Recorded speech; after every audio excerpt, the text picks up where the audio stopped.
Okay. Hello, kids in Florida, and here we are in sunny California, 3,000 long miles away from you guys. And if you have a map of the United States, I want you to open it up and draw a direct line from Fort Lauderdale to Los Angeles. And you can see how far away we are. And I want you to let me know how many states are between that. And you can let me know later. Just look it up and find out. We're going to have lesson number 1 today. Papa's 77 years old, so we've only got 76 more after this one. I'm just kidding. Can you imagine what would happen if I lived to be 100 or 150? And you guys would be my age when you'd be listening to them. But I don't think that's going to happen, so don't worry about it. We want to learn how to cut food and do the proper things that make us look more professional and more, I don't know what you want to call it, but there's a word for that that's called etiquette.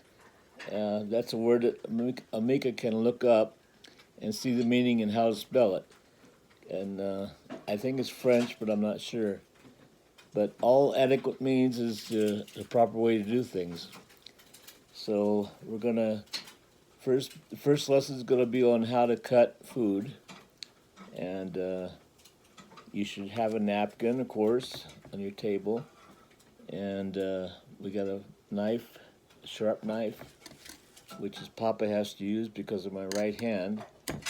And also because I'm on drugs. I'm on pain medicine. So we're going to first learn how to do this, and then we'll talk a little bit more too. So here comes breakfast. We have bacon, we have potato, and we have a bread egg. So look how good that looks. Grammy's a great cook. So I'm going to do this first. Open up the yolk, and I'm going to put some pepper on it. A little bit of pepper. And then we're going to learn how to cut it. Now this is not too hard. Just take your right hand with the fork, your left hand with the fork, your right hand with the knife, and you just put it down on the food, and always keep the same pressure on both hands so your food you just cut it right that way. So first put in your fork and push down on it so don't move. And then use your knife with the same pressure to cut it. So you put your one finger here to give you pressure, one finger here on the knife, give you pressure, and you just start cutting like that. It should cut smoothly. This also could be a steak, it could be chicken, it could be fish, whatever you're eating at the time. So just keep cutting it up. And of course we want to use small bites, because the small bites make you look like you know what you're doing, and you're not an animal, you're a person. So eat, and also you don't choke like Grandma says, because that's the worst thing that happened to you. It's never happened to you before, and you don't want it to happen. It's very scary. Grammy's almost choked to death, and Papa has choked on a couple things. So if you do it the proper way, you won't have to worry about choking. So that's the way to cut food. Like I said, it could be anything. Steak especially, because you guys like meat. So, or a pot roast or whatever you're cutting up to make it easier for you. And I had a lot more to say to you last night when I think about you, but I can't think of it right now. So you guys will have to look up how many states are between us. If you don't have a map, we'll send you a map of the United States. Oh, Grammy's telling me to cross myself in prayer or something. Of course, you should pray before every meal anyway, and thank God for what He's given to you, because He supplies all your needs. And everything on earth is made by Him and for Him and through Him. And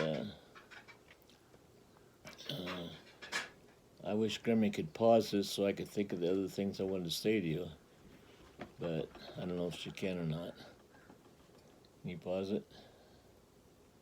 They No, can either stop and do two, or you want to Grammy do can't it stop all it. over again. We'll stop it for now. And if I have more to say when I think about it, we're going to do another small one right after this one, okay? All right. Love you put it guys. in your mouth. What's that? Grammy's got something else to say I to thought me. you were going to say how you put it in your mouth. Did you do that? Well, you can put it in your mouth. The people over in England, they go like this with their fork, upside down in their mouth. You don't see that much over here in the United States too much. You don't talk with food in your mouth. You don't talk with food in your mouth like I'm doing. Grammy made me do that. And now I can't talk. I think the word etiquette, But I can talk. Hi, everybody. Sorry. the word etiquette, again, Amika can look that word up and learn how to spell it, and people will be very surprised that she knows what that word is and how to spell it. Also, I think most things are done properly from the English. The English are very proper people who try to do things right. I used to have a guy working for me in the alarm business. He was an Englishman straight from England, and he actually would use a knife and a fork to cut up his hamburger or eat chicken or eat ribs. He would never use his fingers, and that's called being proper. But of course nowadays we don't do all that kind of stuff. We're not that proper. But you can be, it's up to you.